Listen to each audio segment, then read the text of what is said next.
What's going on, everyone? So we got some updates in regards to the center position, particularly Clint Capella as well as Brook Lopez. So starting with Clint Capella, right? According to Eric Pincus, Lakers are favorites to land him with the taxpayer mid-level exception. So according to Eric Pincus, Capella is the favorite to be a stopgap for the Lakers with the taxpayer mid-level exception.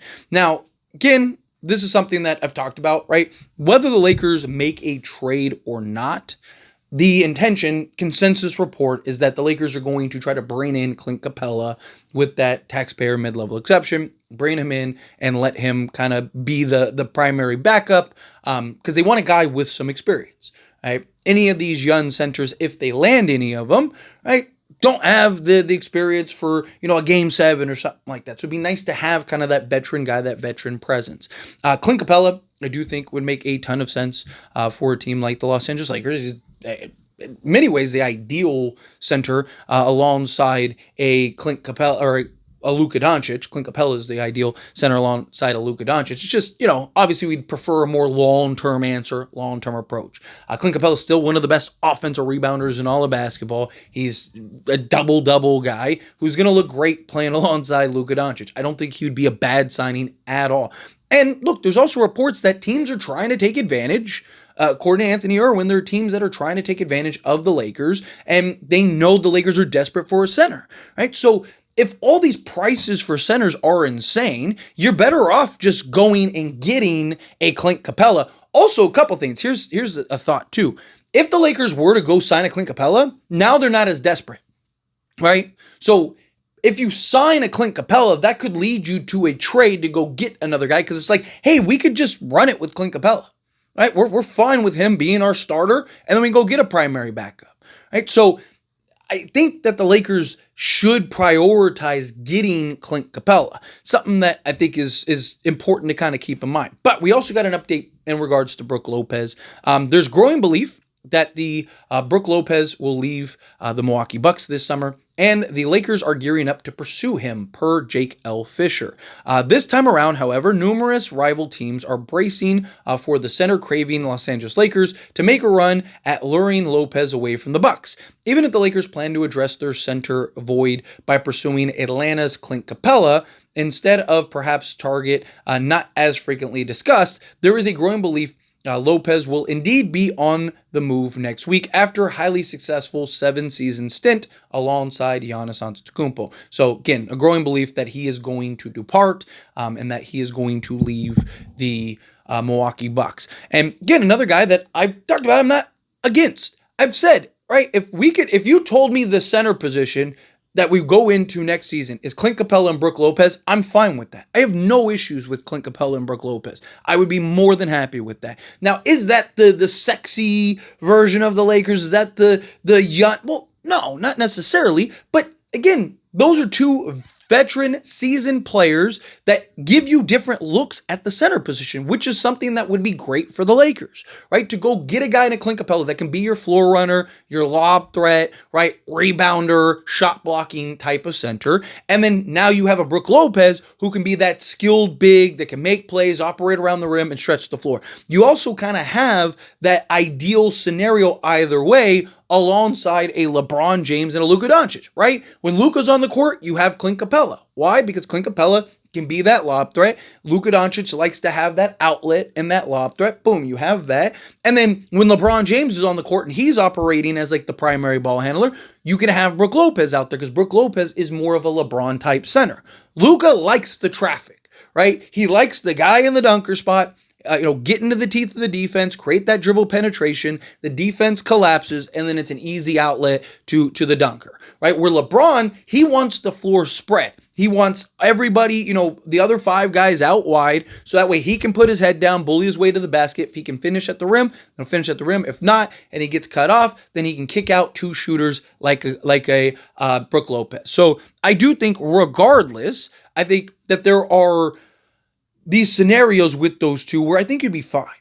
But again, also, if you get one of them, now you're not as desperate. Right now, the Lakers look desperate because, again, they don't have a center at all, right? The closest thing they have to a center is a two-way Trey Jamison and a restricted free agent in Christian Koloko. Right, so it's like of course, if I'm any of these teams, I'm like, hey, I want Connect, I want a first, I want, how many pick swaps you got? I want all of those too.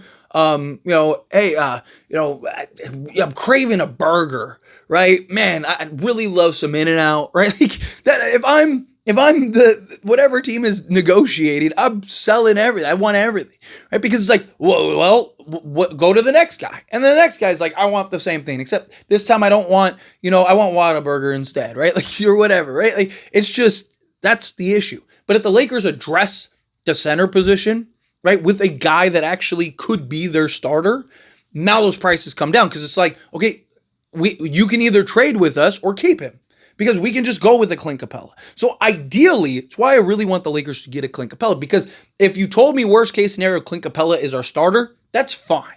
We don't need, reiterate this as much as I can because it is important to keep in mind, right? I don't think the Lakers need this super high profile type of center. Right? I don't think you need a Joel Embiid or something crazy like that, right? Even like a Mark Williams. I would have loved to have a Mark Williams, but I don't think he was a necessity, right? The only thing you need is a center that can rebound, run the floor, block shots, right? Just be a rim protector, be that lob threat, and, be a rebounder, right? If you get those things, you're fine. That's all you need. Because, again, any center you get at best, is your fourth option out there on the basketball court, right? And to me, here's the other thing, right? I'm okay with the Lakers getting a Clint Capella and a Brook Lopez. That's fine. If that's our center and that's our stopgap for a year or two, then fine. I'm okay with that. However, I don't want to see the Lakers sit on their hands and not solve anything else. My fear is not that we go with Clint Capella and Brook Lopez, because I do think that would be fine. I think the Lakers would be very good with those two, right? Again, I could be wrong. We won't know until we see, right? But my fear is that the Lakers go get Clint Capella, get a Brook Lopez, and sit on their hands and go, well, we did it. High fives all around, everyone. Great job, right? That's my concern. That is my fear. I want the Lakers to go sign Clint Capella, sign Brook Lopez. Now you have your centers. You have different looks at the center position. You can bring in a Christian Koloko as like your third center and then go trade for that Andrew Wiggins trade, right? Or go get, can you find another trade on the market? Can you go get Herb Jones, right? Like, can you go get a clear 3-and-D wing to slot alongside those guys, right? Because the Lakers have more needs besides the center position. Don't get me wrong. Just adding a center alone that is good, right? Clint Capella is good. He's not great. He's not elite. He's not all-star, superstar type center. He's a good center that still can give you a double-double, right? And still provide exactly what this team needs, right? But the Lakers need to address the other needs too, right? So if you're the Lakers and you're Rob Pelinka and you tell me that, hey, we're going to go with the veteran route at the center position, but we're going to go and now pursue these 3-and-D wings, and we got whatever, Terrence Mann and Andrew Wiggins. Beautiful. Love it. Right? Because now you got the perimeter help, you got the perimeter depth, you got some young guys that you picked up in the draft and undrafted free agency that you can kind of just run and be their workhorses over the course of an 82-game season, right? But you got your core guys. You got your 8 or 9 guys that can come in, play a role, hit on 1 or 2 key free agents in free agency. We're in business, right? You look at Clint Capella. Last year, he was 9 points and 9 rebounds. 8.9 points and 8.5 rebounds if you want to be exact. Right. So again, he's already a 9-and-9 guy in a limited role where the Atlanta Hawks went the younger route. Right? Because before that, he was double-double. And then you saw his minutes drop. You saw the start to fall. So you look at last year, he played 55 games, 41 games started, 21.4 minutes per game. Right? Took 7.1 field goal attempts, shot 56% from the floor.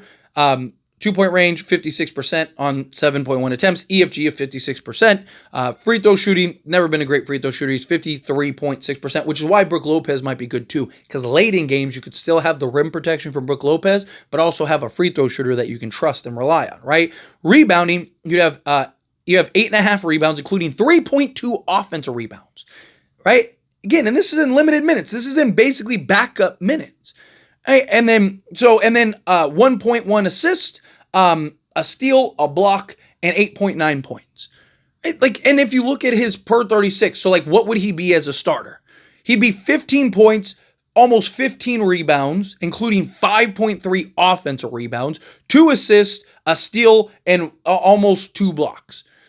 Right? And for those that are like, that's crazy, like, yeah, per 30, because I say it all the time, like per 36 doesn't tell you the whole story. I see a lot of guys where it's like the per 36, like, yeah, they'll never be that. That exact stat line, he's done multiple seasons.